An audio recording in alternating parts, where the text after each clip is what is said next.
पहा नवीन एपिसोड्स एकदम add free.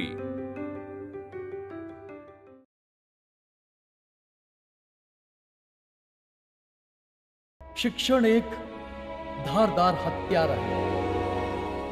जोवर शिकलेली माणसं आपल्या दृष्टिकोनात विनम्रता आणि शील ठेवत नाही, तोवर ते एक हिंसक जनावराच्या तुलनेत अधिक क्रूर असतात।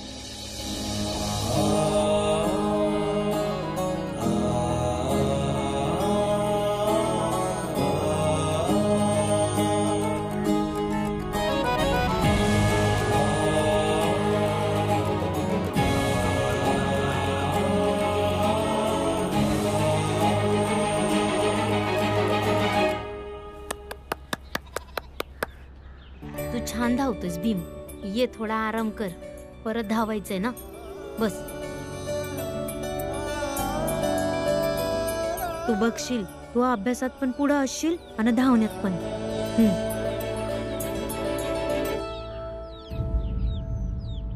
बाळा दादा, कसला विचार करतोस? अच्छा, हाच विचार करतोस ना की मी उद्या जिंकणार की नाही? नाही, मी वेगळाच विचार करतोय। काय? मला हा अभ्यास नाही करायचा, माझ्याने हे होतच नाही। बाळा दादा, शिकणार नाही मग काय करणार? मी दुसरं काहीतरी करेन। दुसरं काय?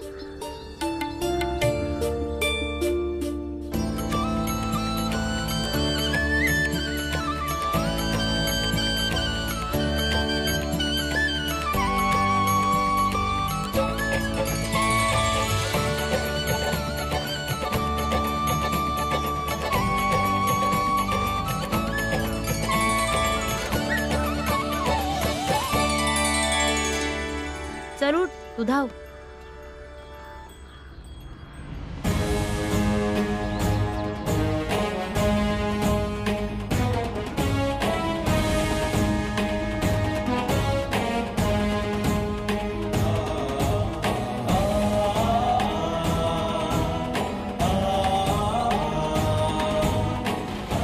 अजून जोरात धाव भीम, अजून जोरात।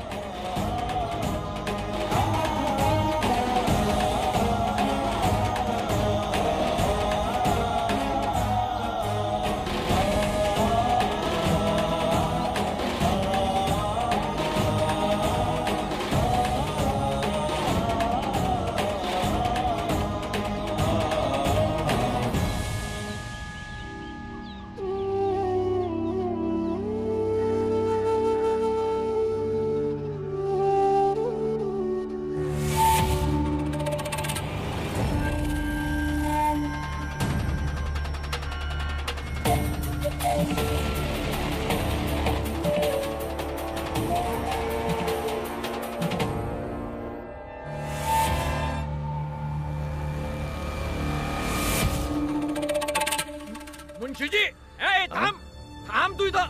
मुंशीजी, इथं कोणी बघणारा नाही आहे म्हणून लोकांच्या डोळ्यात धूळ झोकता? लाज नाही वाटत तुम्हाला? असल्या लोकांचा हात धान्याला लागतो, हेच धान्य आम्ही तुम्ही खायचं वय? असली लोक म्हणजे काय? याला सांगा आपल्या तोंडावरून कापड काढ, मग कळल तुम्हाला। उपरणा काढ। अहो, तोंड काय बघता, त्याला सांगा जरा। काढ म्हटलं नव।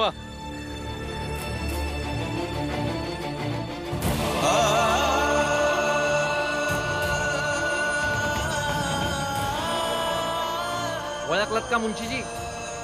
अरे याची जात तर विचारा। जात काय तुझी? काय विचारतोय मी?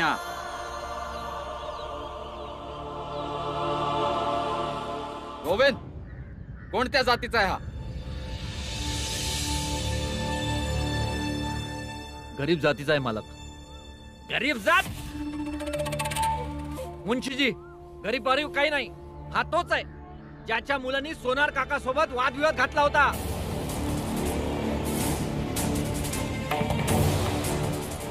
बर, कळलं कुठल्या जातीचा आहे ती? हो, तुझी हिम्मत कशी झाली गोण्यांना शिवायची? तुझ्या संग अजून एक होता ना, कुठे आहे तो?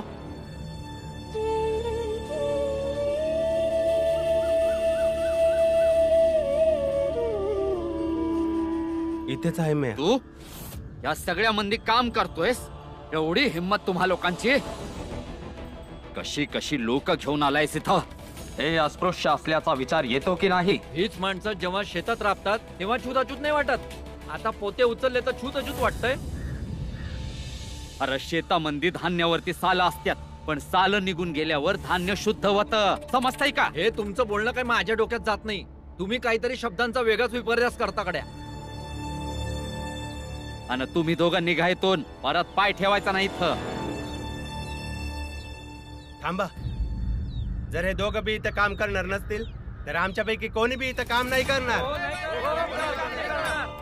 अरे मूर्खा, तू पण ह्यांच्या जातीचा आहेस का? तू ह्यांच्या बाजूने का बोलतोयस रे? आमच्या सगळ्या कामगारांची एकच समस्या असते, भुकेची समस्या. जर हे दोघं इथं काम करणार नसतील तर आमच्यापैकी कोणी बी काम नाही करणार. बरोबर बोलतोय. ठीक आहे, कोणी काम करू नका. मी टाळा लावतो माझ्या दुकानाला. चला निघा इथून. नाही नाही, तुम्ही लोक नका जाऊ. मी आज इथून जातो.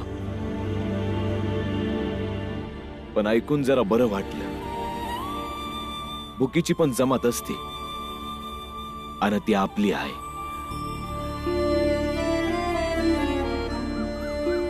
मुंशी साहेब, गोविंदला माफ करा. त्याची काही चूक नाही आहे. आमच्या लोकांची मदत करण्यासाठी त्यानं आम्हाला इथं काम दिलं. गोविंदला कामावर नका काढू.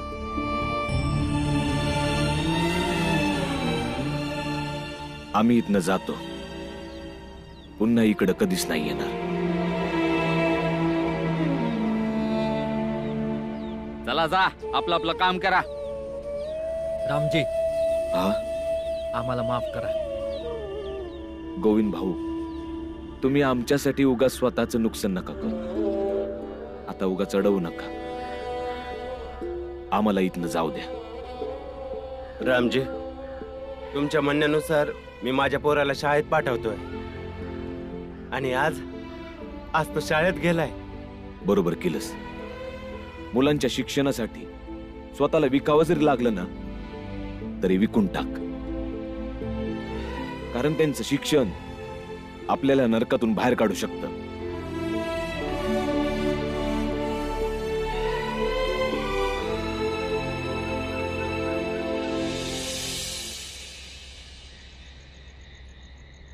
भीमा पळणारा कधी जिंकत नसतो.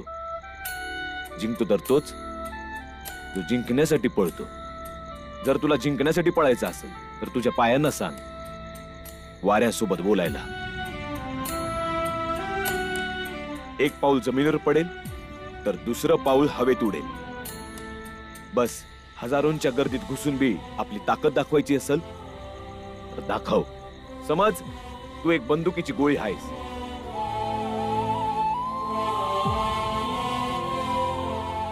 जी सुटल्यावर आपला निशाणा बरोबर साधते.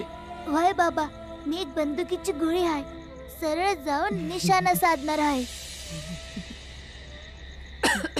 अरे बंदुकीची गोळी जरा 2 घास खाऊन घे की, मगच पळता येईल ना. नाहीतर बंदुकीची गोळी फुस्स व्हायची.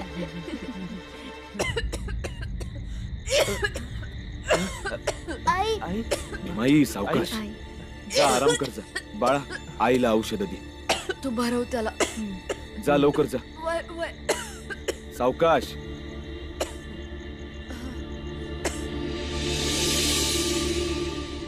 आणि तुम्ही दोघांनी पळण्यात का भाग न घेतला? तुम्ही पण त्याच शाळेत शिकता ना?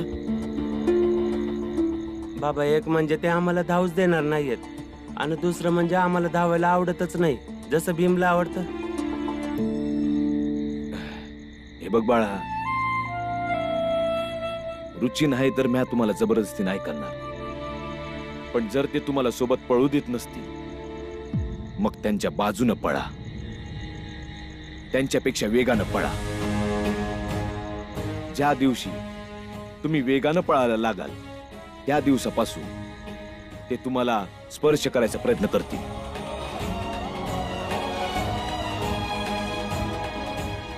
बाळा भीमा, मला सांग, पळायला सुरुवात कशी करणार?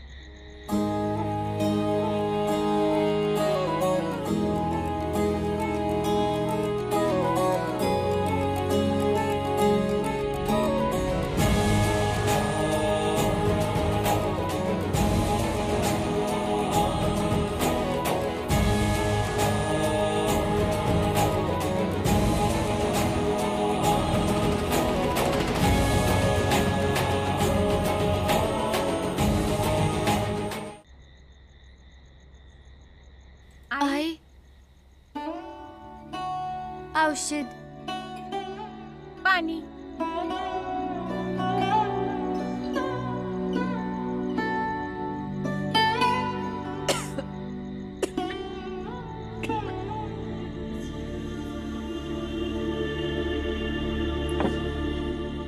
या या माझ्या जवळ या. या.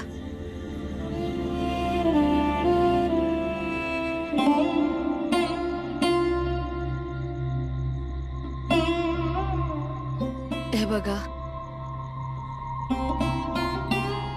मला नाही वाटत आता मी जास्ती दिस जगन. यो आजार काय जाईनाच झालाय. असं नको बोलू आई.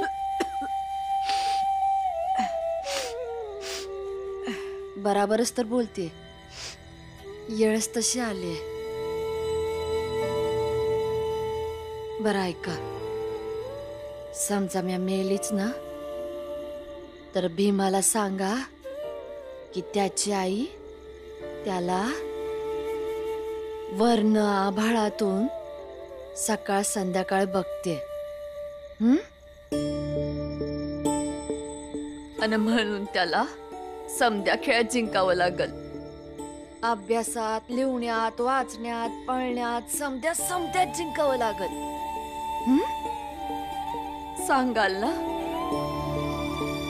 हे बघा, बाळा दादा, आनंद दादा, तुम्ही दोघी, तुम्ही थोरले आहात, तुम्हाला समजच कळेल. पर आपला भीमा आहे ना, तो अजून खूप लहान आहे. तो रडाया लागल.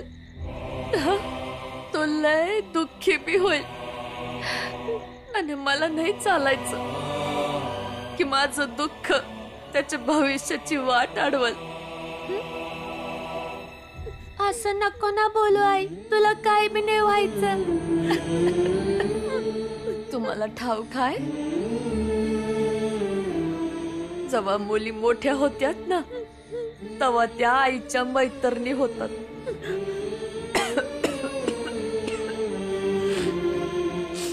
म्हणून मी तुम्हाला हे समज सांगते. भीम,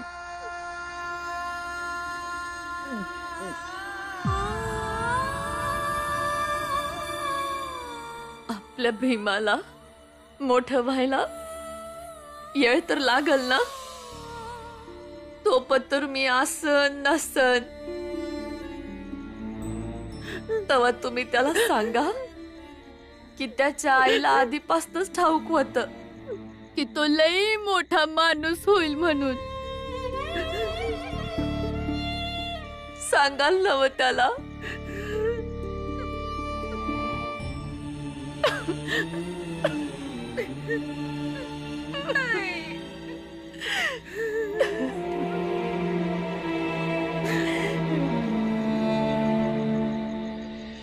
बस बस बस बस बस बस बस बस. आता पायांना आराम दे. चल, गरम तेलानं मी तुझ्या पायाचं मालिश करतो. बस इथं. चल, दे पाय. दे इकडं पाय.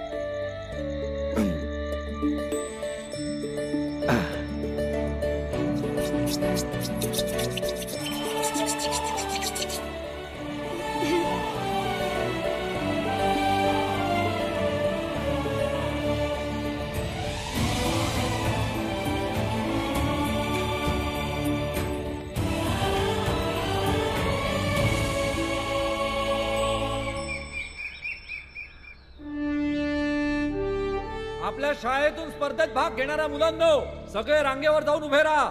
जिथून धावायचं आहे.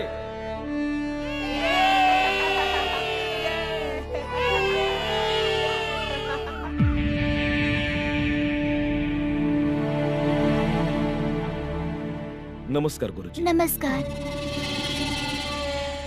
भीम, त्या 5 रेघा दिसतायत ना, त्यांना सोडूनची जागा आहे ना, तू तिथून धाव बर. समजलास? हा. जा. वय गुरुजी. धन्यवाद गुरुजी.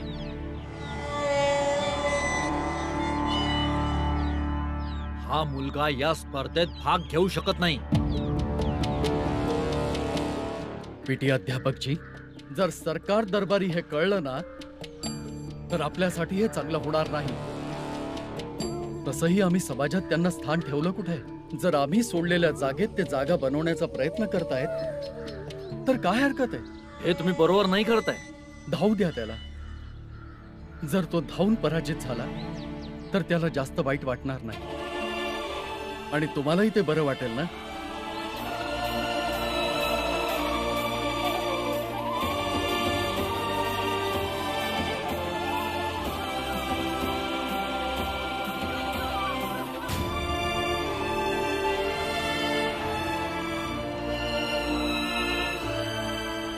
बरोबर बोललो ना मी? माहित नाही, काय वाटतंय? जिंकेल तो? तो लढवय्या आहे, त्याच्यात एक आग आहे. तो काहीही करू शकतो. बघूया. साहेब माझा भीमराया, साहेब माझा भीमराया, साहेब माझा भीमराया, साहेब माझा भीमराया, भीमराया.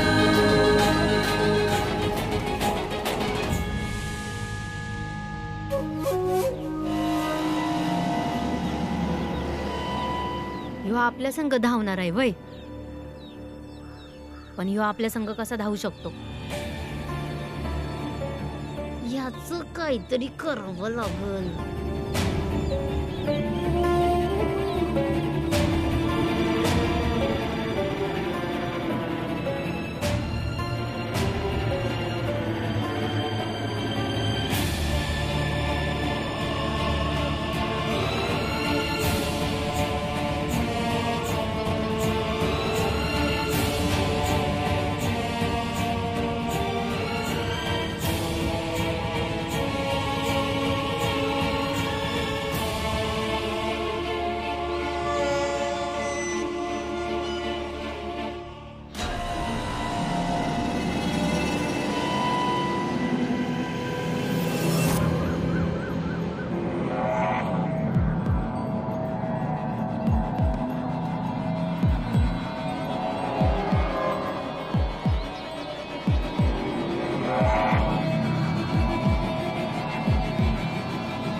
काय झालं भीमा?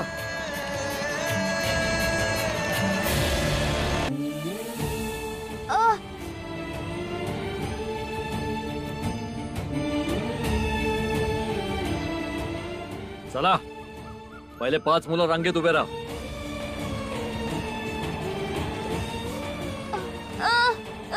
भीम बाळा उठ. उठ भीम. भीम उठ.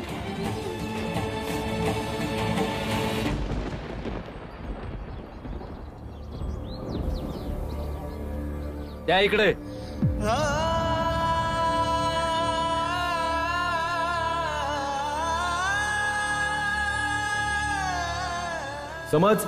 तू एक बंदुकीची गोळी आहेस जी सुटल्यावर आपला निशाणा बरोबर साधते.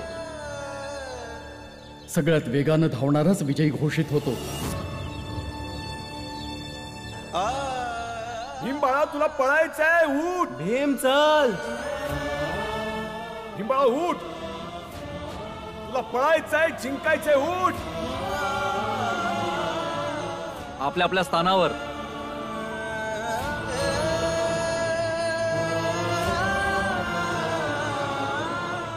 तयार.